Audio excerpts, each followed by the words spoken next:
जय हिंद साथियों, मनोज अकेडमी में आपका स्वागत है। आज के वीडियो हम क्लास 11th के हिंदी इलेक्टिव जो अंतरा भाग 1 हिंदी की पुस्तक है उसके काव्य खंड के जो पहला अध्याय कबीर के जो पद है, आज हम कबीर के जो पहला पद और दूसरा पद है उसकी हम व्याख्या करेंगे। साथियों, इससे पहले मैं कबीर के जीवनी के ऊपर वीडियो बना चुका हूं, तो आपने वो वीडियो नहीं देखे तो मैं इस वीडियो के डिस्क्रिप्शन बॉक्स में उसका लिंक डाल दूंगा, तो वहां से जाके आप देख सकते हैं। तो चलिए, आज हम कबीर के जो पहला पद है और दूसरा पद है उसकी व्याख्या करेंगे। तो कबीर के पहला पद देखते हैं। पहले देखिए जो पद पहला है, अब देखिए इस जो पद है ये, इसको व्याख्या करने से पहले हम इसकी बेसिक जानकारी जान लेते हैं, तब हम इसको और बेहतर ढंग से समझ पाएंगे। तो यह जो प्रस्तुत पद है वह कबीर दास की जो बीजक ग्रंथ है उससे यह पद लिया गया है। अब इस पद में कबीर दास ने हिंदुओं और मुसलमानों के जो धार्मिक आडंबर है उस पर करारी चोट किया गया है। हिंदुओं और मुसलमानों की जो ईश्वर प्राप्ति की राह है उसको किस तरह बताए हैं, इसके बारे में कबीर दास ने इन पद में कहे। तो कबीरदास की जो पहला पद है उसका पहला पंक्ति है, देखिए कि अरे इन दोहुन राह न पाई। दोहुन का मतलब हो गया दोनों, दोनों इसमें दिया गया हिंदू और मुसलमान। राह का मतलब हो गया रास्ता या फिर सही मार्ग। तो इसका हो जाएगा कि पहले पंक्ति में कबीरदास कहते हैं कि हिंदुओं और मुसलमानों ने ईश्वर की प्राप्ति के सही मार्ग को नहीं अपनाया।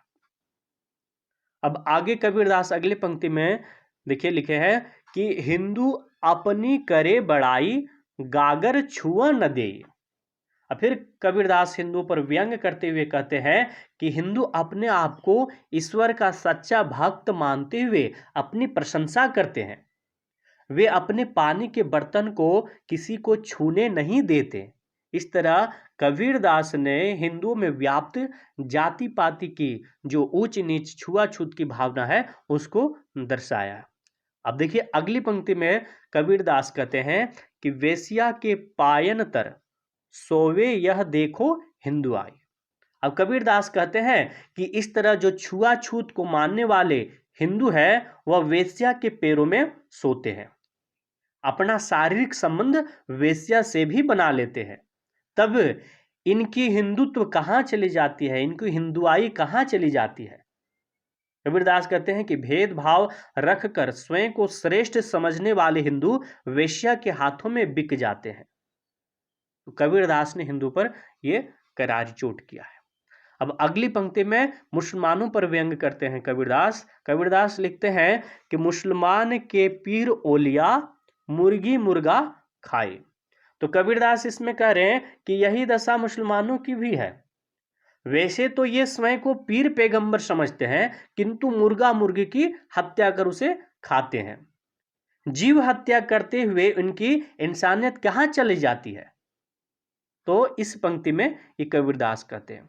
अब अगली पंक्ति देखिए है कि खाला केरी बेटी ब्याहे घर ही में करे सगाई।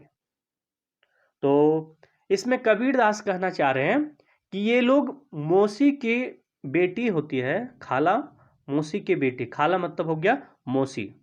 तो ये कहते हैं कबीरदास कि जो मुसलमान है वह मौसी की बेटी से सगाई करते हैं, अर्थात घर में ही सगाई करते हैं।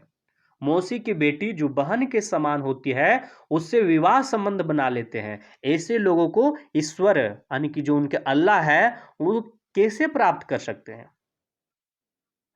अब आगे के पंक्ति में फिर कबीरदास लिखे हैं कि बाहर से एक मुर्दा लाए धोए धाए चढ़वाए।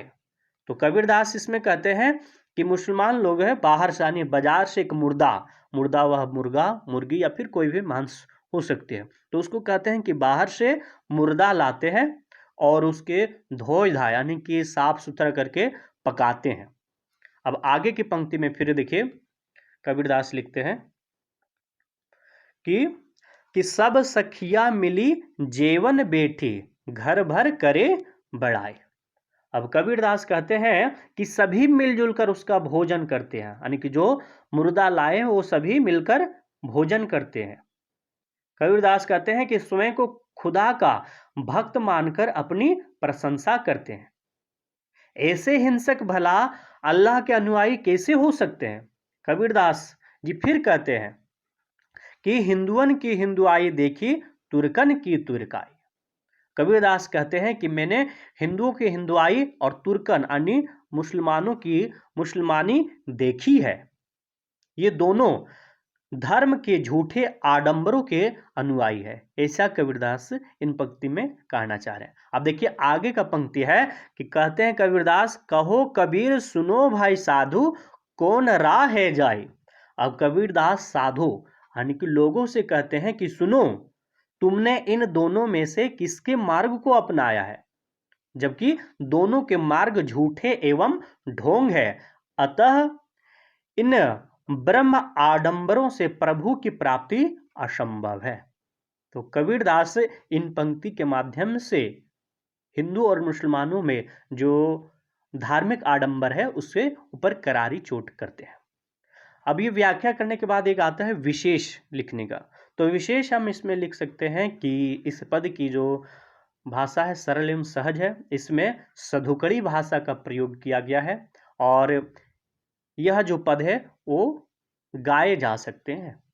और एक को हमको लिखना रहता है कि अलंकार, यदि इसमें कोई अलंकार का प्रयोग किया गया है तो आप हमें कमेंट करके बताइए कि इस जो पद है पहला पद उसमें कौन सा अलंकार का प्रयोग हुआ है।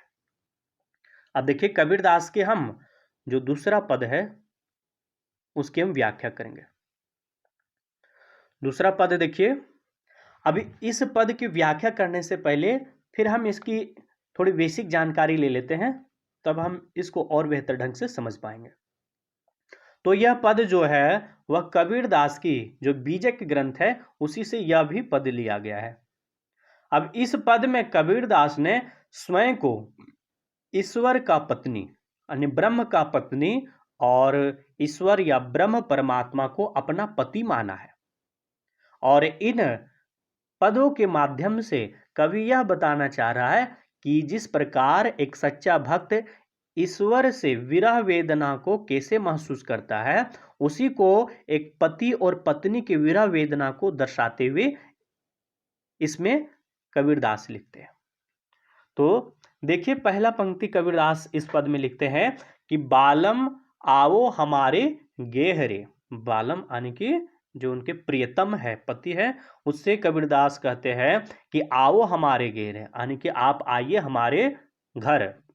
अब आप घर क्यों बुला रहे हैं? तो अगले पंक्ति में लिखते हैं कि तुम बिन दुखिया देह रे, क्योंकि तुम्हारे बिना मेरा शरीर विरह की पीड़ा से दुखी है। तुम मुझे दर्शन देकर मेरी पीड़ा का हरण करो। तो इन पंक्ति में कहते हैं। अब आगे के पंक्ति देखिए कबीरदास लिखते हैं कि सब कोई कहे तुम्हारी नारी, मोको लगत लाज रे। अब कबीरदास इसमें कहते हैं कि सब मुझे यानी जितने भी जीव आत्मा है वह मुझको तुम्हारी पत्नी बताते हैं, यह सुनकर मुझे शर्म आती है। वही कहते हैं मोको लगत लाज रे।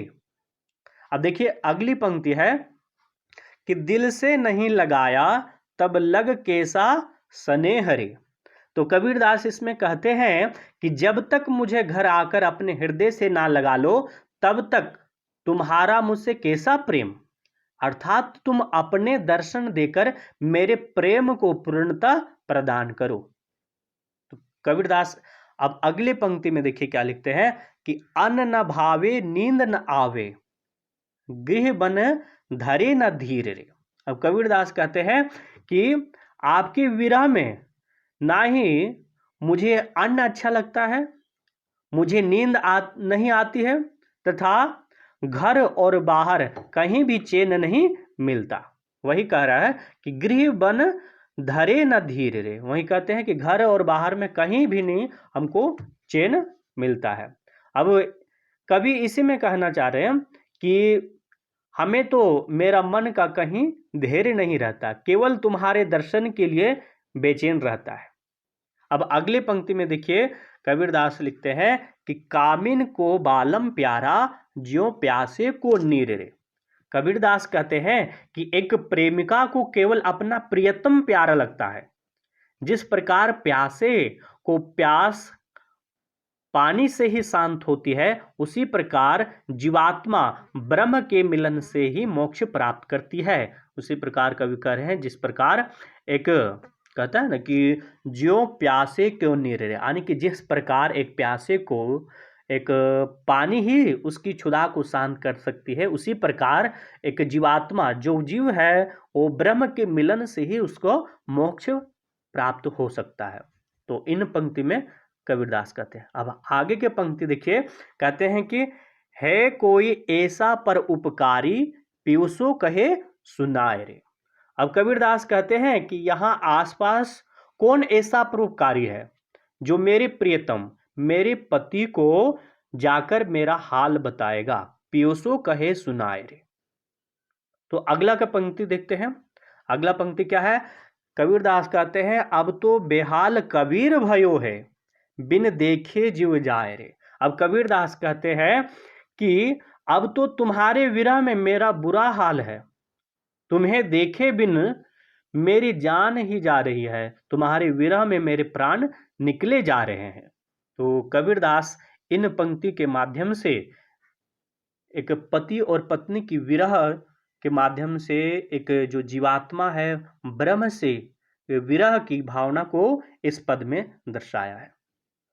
अब ये पद की व्याख्या करने के बाद हमको विशेष लिखना रहता है, तो इसमें भी विशेष में हम यही लिखेंगे जो पहले लिखे थे कि यह जो पद है उसकी भाषा सरल एवं सहज है। इसमें सधुकड़ी भाषा का प्रयोग यानी मिलीजुली भाषा का प्रयोग हुआ है।